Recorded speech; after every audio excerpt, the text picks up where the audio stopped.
Hello, Internet. Today we are going to be turning this 6-ounce jar into another moss scape. Unlike our other builds, I cannot truly call this a free one, as I used super glue to adhere the rock to the bottom of this jar for the illusion of more height. In a small terrarium like this, it's a bit difficult to create the illusion of height in a cliff face like this while having the false bottom cover the entire base.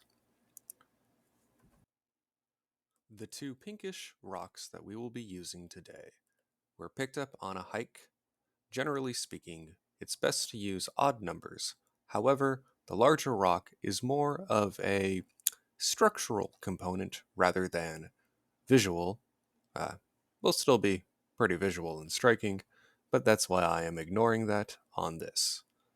I used two types of mosses from outside, and as always, we will be creating a drainage layer, covering it, and adding some terrarium soil, which is a mixture of organic topsoil, organic peat moss.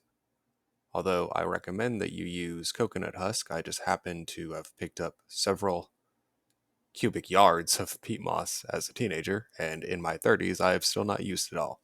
Peat moss is not entirely sustainable, so it is best to avoid that. Additionally, we also added in some leaf litter, twigs, rocks, beneficial bacteria, mycorrhizae, all that good stuff, and springtails. The drainage layer, soil, and all that good stuff will be in the back. Up front, we're just going to put a little bit of soil that's sterilized, of course, for aesthetics. And, anyways, without further ado, let's get scaping.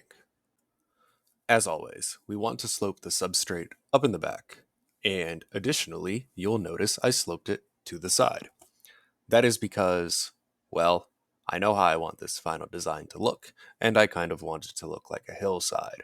The rock that was going to be placed on top has a unique design that will allow it to look kind of like an overjet, while the moss and the soil being up at an angle like that will help nestle it in and make it look like it's kind of just growing up. I like that design, and so that's what I did with. Additionally, you may be wondering why I am doing a voiceover. That is because, in addition to having done builds like this before, with the only real difference here being the final visual representation rather than the design itself, I didn't really feel the need to sit and speak while doing the entire build. So this will be a little bit faster. Additionally, I spent literally 17 minutes, drunk rambling about things, and although it was funny, it went on for a little bit long.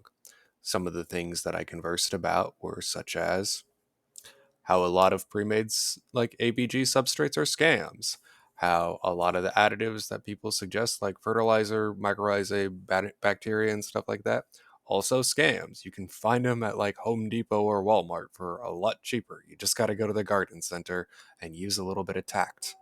Anyways, hopefully the little springtails running around, like I said, will compensate for some of that.